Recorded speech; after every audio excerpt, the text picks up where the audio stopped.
शिंदेवाडीतील विहिरीत अडकलेली मगर जिवंत पकडून सुरक्षितरित्या सोडली जंगलात।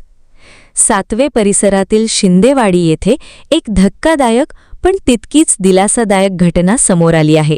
संदीप शिंदे यांच्या शेतातील सुमारे 40 फूट खोल विहिरीत मगर आढळून आल्याने परिसरात एकच खळबळ उडाली होती। अचानक समोर आलेल्या या घटनेमुळे ग्रामस्थांमध्ये भीतीचे वातावरण निर्माण झाले होते। घटनेची माहिती मिळताच वन विभाग तात्काळ सक्रिय झाला।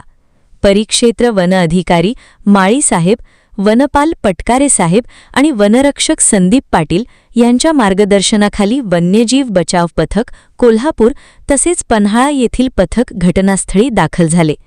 बचाव पथकाने अत्यंत शिताफीने आणि संयमाने कारवाई करत विहिरीत अडकलेल्या मगरला सुरक्षितरित्या बाहेर काढले। अनेक तासांच्या प्रयत्नांनंतर मगरला कोणतीही इजा न होता पकडण्यात यश आले। त्यानंतर वन विभागाच्या नियमानुसार त्या मगरला तिच्या नैसर्गिक अधिवासात सुखरूप सोडण्यात आले।